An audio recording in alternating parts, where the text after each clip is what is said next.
Ya, selamat pagi, siang, sore, atau malam untuk teman-teman yang memang sedang mengikuti perkuliahan ini.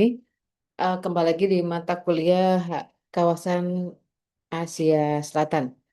Jadi masih dari buku ini, materi hari ini, di buku ini sebenarnya materi yang terakhir ya. Ya, materi ini, krisis agraria dan gerakan petani India. Oke, sebentar kita bahas dulu. Jadi, em, pertama kenapa saya tertarik dengan isu ini? Jadi tahun 2015,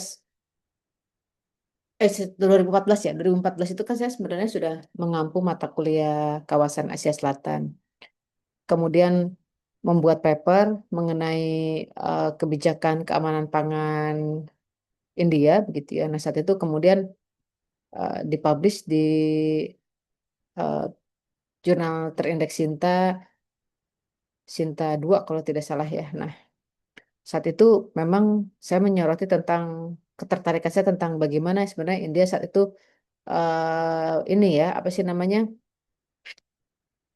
berani untuk bersikap gitu ya, bersikap untuk melindungi petaninya, kemudian eh, ya dalam konteks global ya, terutama konteks perdagangan bebas, aturannya WTO ini kan diberlakukan sama ya kepada semua negara untuk membatasi subsidi pertanian gitu ya. Nah, ini yang kemudian di apa namanya di paper tersebut India cukup berani untuk menyuarakan hal tersebut. Nanti paper ini juga bisa Anda baca eh, di Edlink ya, jadi sudah saya share juga. Kemudian terkait dengan tulisan ini sekali lagi mohon maaf kalau tulisan jurnal masih bisa saya share, tapi kalau untuk tulisan buku tidak bisa saya share karena terikat oleh apa aturan dengan penerbit begitu ya. Nah, em, kemudian lambat laun eh, kajian saya tentang petani begitu ya dan kemudian petani Indonesia ya, tetapi kemudian membaca juga beberapa dinamika konteks agraria dan juga pertanian di berbagai belahan dunia termasuk di India gitu ya. Nah, India ini em, cukup krisis ya. Apalagi saat itu tulisan ini terinspirasi di tahun 2021 ketika em, beberapa kelompok petani di India melakukan demonstrasi massal begitu ya. Saat itu yang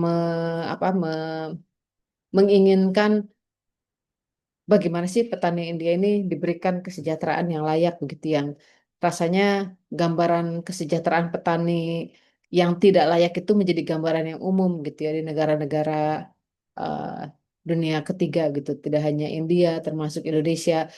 Dan kalau baca paper mengenai penelitian pertanian atau agraria di berbagai belahan dunia di Afrika dan Asia ya, eh, fakta empirisnya menunjukkan hal yang serupa.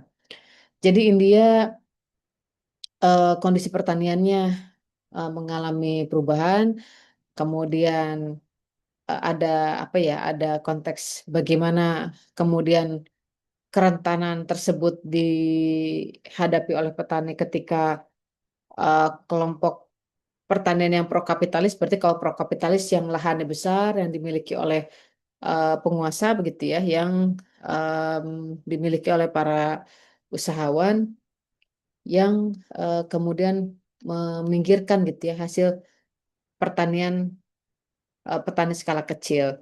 Nah, India juga menghadapi dampak dari revolusi hijau. Jadi, revolusi hijau ini kan diberlakukan tahun 1970-an di bawah em, apa ya, di bawah agenda kerja dari FAO, Food Agricultural and Organization yang tidak hanya diterapkan di India semata tetapi juga diterapkan di Indonesia gitu.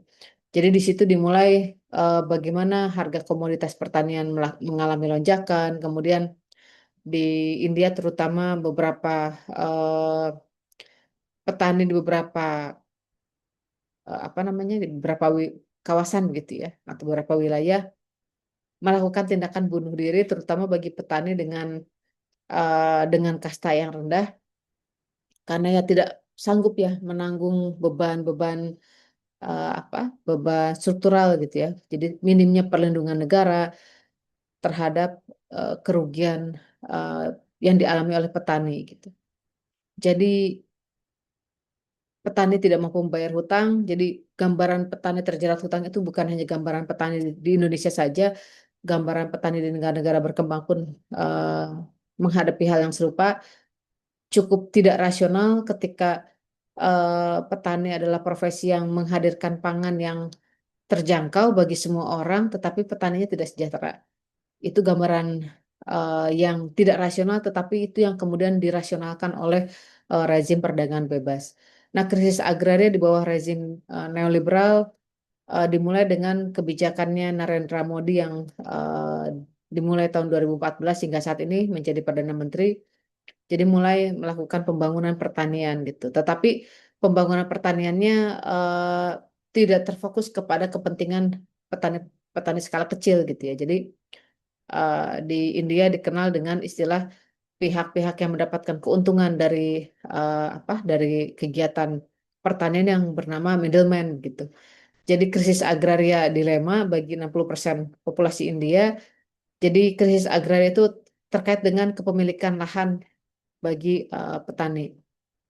Kemudian belum lagi dengan aturan pengelolaan pengelolaan lahan pertanian dan juga permasalahan yang cukup pelik lainnya gitu ya. Pokoknya terkait dengan bagaimana akses bagi petani untuk memaksimalkan usaha pertaniannya yang menjadi minim akibat struktur-struktur yang ada begitu. Jadi eh, di samping petani tidak mendapatkan subsidi, petani dipaksa untuk melakukan mekanisasi pertanian. Ya otomatis kalau menggunakan mekanisasi berbasiskan mesin-mesin itu ya menyebabkan banyak petani, buruh tani yang kekurangan pekerjaan ya atau kehilangan pekerjaan gitu. Jadi ini juga menjadi problem dari ketidakadilan struktural. Kemudian di India memiliki sistem yang bernama mandi begitu ya. Sistem mandi ini adalah sistem insentif dalam sektor pertanian seperti subsidi pertanian, subsidi pengadaan publik begitu ya yang diberikan oleh pemerintah India untuk kecukupan pangan nasional. Nah, di sini yang dalam dalam konteks inilah eh, pemerintah India cukup progresif gitu ya. Dia berani untuk melakukan atau menekankan eh, kebijakan pertaniannya. Di samping itu, India juga melakukan reformasi apa ekonominya, tetapi ya eh, berbenturan juga ya dengan berbagai kepentingan lainnya begitu. Jadi kepentingannya adalah kepentingan terkait dengan eh, pekerja sektor pertanian dan pekerja sektor industri. Yang pasti kemudian permasalahan pembagian kasta dan juga perlindungan struktural. Ya kasta ini kan akhirnya berpotensi besar terhadap perlakuan yang diskriminatif yang kemudian dilanggengkan begitu ya. Bagaimana perilaku kolonial ini diterapkan di India dan masih diterapkan hingga saat ini yang kemudian menyebabkan terjadinya kerentanan yang semakin meluas begitu. Dan berikutnya adalah bagaimana krisis agraria pada masa Narendra Modi ini juga terlalu fokus kepada pertumbuhan ekonomi gitu ya. Jadi ya umumnya negara-negara India, Indonesia yang penduduknya besar selalu menyukai jargon pertumbuhan ekonomi, tetapi kemudian jargon pertumbuhan ekonomi juga memiliki dampak dan juga konsekuensi terhadap peminggiran bagi kelompok-kelompok yang memiliki ketergantungan terhadap akses penggunaan lahan dalam hal ini pihak-pihak atau orang-orang yang bekerja dalam sektor pertanian, terutama petani skala kecil. Jadi pada saat itu petaninya protes begitu ya, kelompok petani protes tidak menyetujui dengan kebijakan pemerintah begitu. Dan di samping itu di tulisan ini juga dijelaskan lebih detail ya mengenai tentang kasta dan pertanian di India. Kemudian bagaimana sih konteks kasus bunuh diri petani ya, spesifik kasus bunuh diri dalam konteks petani di India. Kemudian bagaimana kondisi kontemporer di India terkait dengan undang-undang pertanian baru dan dan gerakan petani melawan India. Maaf, gerakan petani India melawan undang-undang pertanian baru di India. Nah, jadi gerakan petani ini yang kemudian menjadi sorotan ya dari beberapa artikel ilmiah bagaimana ternyata gerakan sosial petani bisa mendorong gitu ya perubahan yang dilakukan. Walaupun saat itu petani eh, melakukan gerilyanya luar biasa ya berbulan-bulan gitu dan pada saat itu sedang masa COVID ya tahun 2021. Saat itu cukup apa liputan media cukup luas ya 2020 sampai 2021. Dan saat itu ada satu pernyataan dari petani yang mengatakan bahwa ya dia nggak punya pilihan gitu ya. Kalaupun pilihannya diam di rumah ya akan mati juga, dia keluar matinya bisa jadi karena aparat, ditangkap aparat atau dia mati karena tertular COVID begitu ya. Sehingga itu menunjukkan bagaimana kerentanan berlapis yang dihadapi oleh kelompok petani. Jadi materi hari ini tersebut gitu ya. Jadi Anda bisa baca di artikel yang lain dan artikel yang sudah saya sampaikan di Adlink. Terima kasih.